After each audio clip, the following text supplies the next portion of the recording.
दोस्तों प्रणाम। पिछले एपिसोड में हमने आपको शिलाजीत के बारे में बहुत वर्णन से बताया, लेकिन उसके बाद हमारे पास बहुत ज़्यादा क्वेरीज इस बात की आई कि क्या हाई ब्लड प्रेशर के लोग शिलाजीत का सेवन कर सकते हैं। मैं उनको कहूँगा कि बिल्कुल परेशान ना हो, आप शिलाजीत का सेवन कर सकते हैं। लोगों ने बहुत मिथ्या भ्रम फैला दिया कि इसको हाई बीपी के पेशेंट नहीं ले सकते, लेकिन इसको संभाल करके हम ले सकते हैं। शिलाजीत के सेवन से ऐसी कोई बीमारी नहीं है। मैंने हमेशा एक बात कहता हूँ, नासो अस्ति रोगी ब्रुवी साध्य रूप शिलाजीत यन्न जयते प्रसज्ञ, यानी कि संसार में ऐसी कोई बीमारी नहीं है जो विधि पूर्वक नियम पूर्वक सेवन करने से नष्ट ना हो। उसमें से एक बीमारी हाई ब्लड प्रेशर की भी है। लो ब्लड प्रेशर में तो शिलाजीत अमृत तुल्य काम करती है, लेकिन उतना ही काम ये हाई बीपी में भी करती है। यदि कोई व्यक्ति 2 रत्ती शिलाजीत यानी के 250 मिलीग्राम शिलाजीत, 6 माशा ये लगभग 6 ग्राम काला सरीवा और एक मुलहटी 1 तोला यानी कि 10 ग्राम इनका काढ़ा पका करके सेवन करते रहे, तो जिन लोगों का बीपी हाई रहता हो धीरे धीरे वह नॉर्मल की ओर आने लगता है। इस प्रयोग के समय रात्रि में हमको कोई ना कोई विरेचक चूर्ण जरूर लेना चाहिए, जिससे हमारी कोष्ठ शुद्धि रहे। और विरेचक चूर्ण में त्रिफला करे सबका भला। यदि 1 चम्मच से 2 चम्मच तक हम त्रिफले चूर्ण का सेवन करते रहे तो हमारा पेट वैसे ही साफ रहने लगता है। त्रिफले के अंदर 2 गुण है। रात्रि में ले तो ये विरेचन का कार्य करता है, और प्रातः काल ले तो ये हमारे लिए रसायन का कार्य करता है।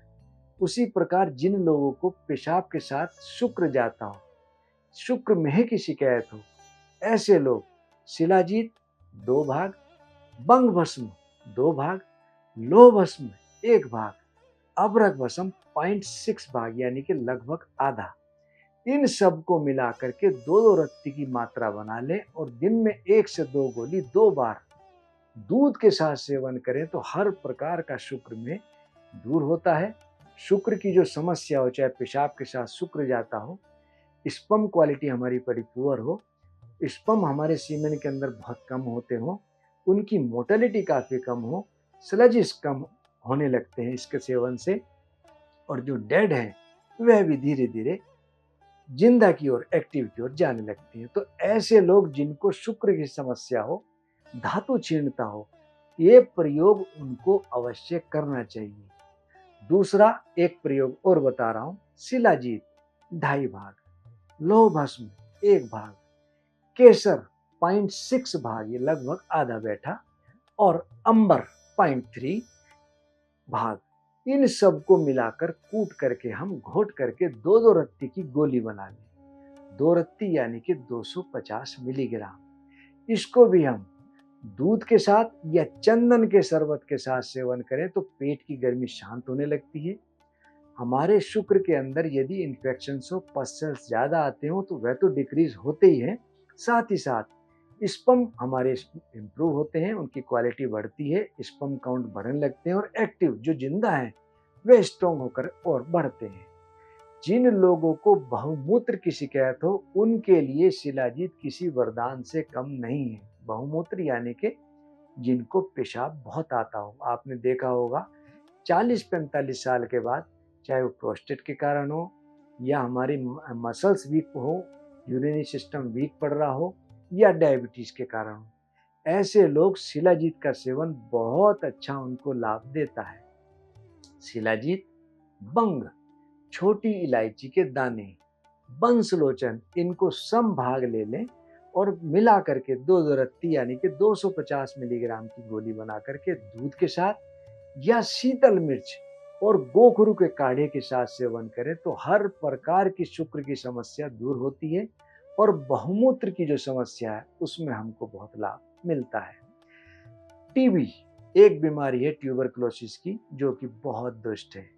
जब हमारी इम्यूनिटी पावर डाउन होने लगती है तब ये कीटाणु हमारी बॉडी के अंदर से एक्टिव होने लगते हैं।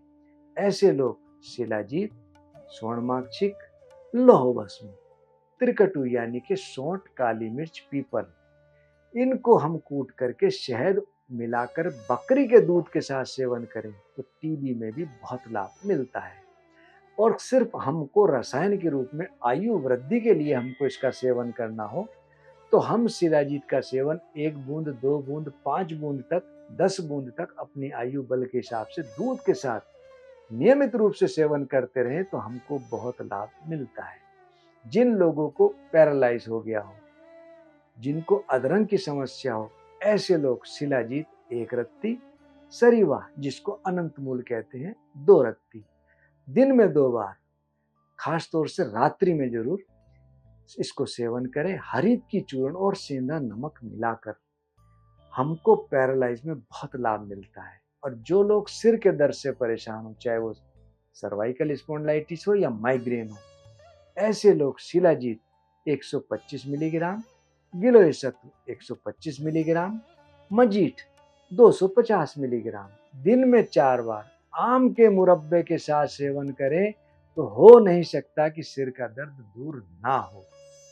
दोस्तों, हम आपको नित नई जानकारियां देते ही रहते हैं और मैं आपसे रिक्वेस्ट करूंगा कि आप हमारा YouTube चैनल आदर्श आयुर्वेदिक जरूर सब्सक्राइब करें और लोगों से भी इसको सब्सक्राइब करें, बेल आइकन उसका जरूर प्रेस कराएं, जिससे आपको नित नई जानकारियां मिल सके, आप अपडेट रहें। साथ ही साथ हमारे जो दूसरे सोशल मीडिया हैं, फेसबुक पेज, ट्विटर, लिंक्डइन और इंस्टाग्राम, आदर्श आयुर्वेदिक फार्मेसी के नाम से आप उनको भी जरूर फॉलो करें। धन्यवाद।